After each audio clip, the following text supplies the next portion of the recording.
ಏನ್ ಮಾಡೋಣ ರಜತ್ ಹೆಚ್ಚು ಮರದ ತುಂಡುಗಳನ್ನು ನೆಟ್ನಲ್ಲಿ ಹೊಂದಿರುವ ಸದಸ್ಯ. ಎಸ್, ನೀವೇನು ನೋಡಿರಿ, ಇದು ಬೆಳಗ್ಗೆ ಬಿಟ್ಟಿರತಕ್ಕಂಥ ಪ್ರೋಮೋ ನಿಜವಾಗ್ಲೂ ಅದ್ಭುತವಾಗಿದೆ. ಆದರೆ ಅಚ್ಚರಿಯ ವಿಷಯ ಕೂಡ ಕಾಯ್ದಿದೆ. ಅದೇನಪ್ಪ ಅಂತಂದರೆ, ಇಲ್ಲಿ ಭವ್ಯಗೌಡ ಮತ್ತು ಮೋಕ್ಷಿತಾ ಇಬ್ಬರು ಒಂದಾಗ್ಬಿಟ್ಟು ಒಂದು ಗಂಡಾಂತರವನ್ನೇ ಮಾಡಿಬಿಟ್ಟಿದ್ದಾರೆ ಬಿಗ್ ಬಾಸ್ನಲ್ಲಿ. ಅದು ಏನಪ್ಪ ಅಂತ ಖಂಡಿತವಾಗೂ ತಿಳಿಸ್ತೀನಿ. ಆ್ಯಕ್ಚುಲಿ ಈ ವಾರ ಮಿಡ್ ವೀಕ್ ಎಲಿಮಿನೇಷನ್ ಇದೆ. ಇದರಲ್ಲಿ ಯಾರು ಹೊರಗಡೆ ಹೋಗ್ತಾರೆ ಅಂತ ಆ್ಯಕ್ಚುಲಿ ಈ ಒಂದು ಟಾಸ್ಕಲ್ಲಿ ಯಾರು ಸೋಲ್ತಾರೋ ಆಲ್ಮೋಸ್ಟು ಅವ್ರುಗಳೇ ಹೋಗ್ತಕ್ಕಂಥದ್ದು ಈ ವಾರ ಮಿಡ್ ವೀಕ್ ಎಲಿಮಿನೇಷನಲ್ಲಿ.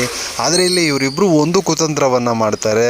ಮರದ ತುಂಡುಗಳನ್ನು ಒಂದು ಬುಟ್ಟಿಗೆ ಜಾಸ್ತಿ ಹಾಕಿದ್ರೆ ಅವರು ಔಟ್ ಆಗ್ತಾರೆ. ಯಾರ ಬುಟ್ಟಿಯಲ್ಲಿ ಮರದ ತುಂಡುಗಳು ಜಾಸ್ತಿ ಇರುತ್ತೋ ಅವರು ಔಟು ಅಂತ ಹೇಳ್ತಾರೆ. ಆದರೆ ಇಲ್ಲಿ ಒಂದು ಕುತಂತ್ರವನ್ನು ಈ ಭವ್ಯಗೌಡ ಮತ್ತು ಮೋಕ್ಷಿತ ಇಬ್ಬರು ಸೇರಿ ಮಾಡ್ತಾರೆ. ಅದೇನಪ್ಪ ಅಂತಂದರೆ, ರಜತ್ಗೆ ಹಾಕೋಣ ಇಬ್ಬರು ಫಿಕ್ಸಾ ಅಂತ ಮಾತಾಡಿಕೊಂಡು ಆ್ಯಕ್ಚುಲಿ ಇಲ್ಲಿ ರಜತ್ಗೆ ಬುಟ್ಟಿಗೆ ಮರದ ತುಂಡುಗಳನ್ನು ಜಾಸ್ತಿ ಹಾಕುವಂಥ ಕೆಲಸವನ್ನು ಮಾಡ್ತಾರೆ.